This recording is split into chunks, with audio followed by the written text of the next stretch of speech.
Madame la ministre, Madame la Présidente, c'est toi.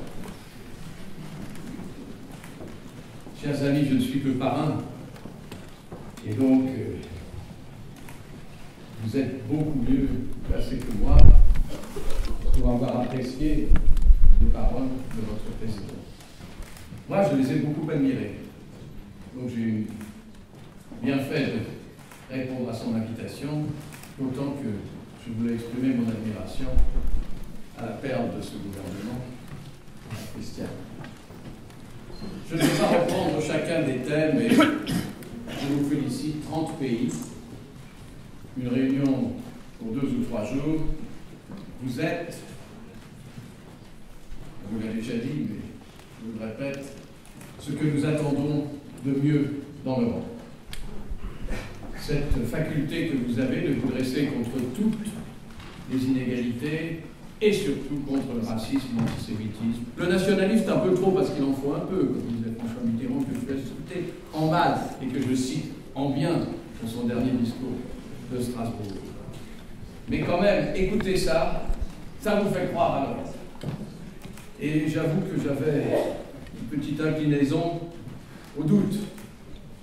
Alors c'est formidable ce que vous faites, mais je voudrais vous donner, non pas tourner vers le passé, mais vers l'avenir, un petit message qui me vient vers vous, d'un endroit un peu difficile d'où je reviens, et qui s'appelle le Kurdistan de Syrie. Je vous assure, il faut que vous tous ici, les combattants contre le racisme, contre toutes les inégalités, et en particulier le racisme et l'antisémitisme, je voudrais vous dire qu'il y a, et singulièrement dans cette toute petite ville qui est juste à côté de cette Turquie insensible, sinon mortifère, qui s'appelle Kobané. Il y a à Kobané des Kurdes, et pas seulement des Kurdes, des Arabes, des chrétiens, des volontaires internationaux qui se battent contre le Daesh, qui se battent contre l'expression la plus actuelle de la vraie barbarie. Et vous savez ce qui se passe dès qu'on n'est pas d'accord avec eux. On n'est pas d'accord, par exemple, quand on est une femme, simplement quand on est une femme, parce qu'eux sont des hommes. Quand on n'est pas d'accord, on est découpé en morceaux. Et je sais qu'il y a aussi des gens qui viennent de l'Europe, beaucoup qui viennent de notre pays, la France, et qui combattent dans les rangs du Daesh. Alors je voudrais simplement vous rappeler, j'ai parlé avec cette formidable jeune femme qui a 28 ans et qui dirige les combattants à Kobané. Et qui m'a dit, qu'est-ce que vous attendez, vous les Européens, pour combattre, peut-être pour triompher, de ce qui est l'expression même du racisme, de l'intolérance, de la religion dévoyée. Alors, comme je savais que je vous rencontrerais, je lui ai dit que je vous ferais passer ce message.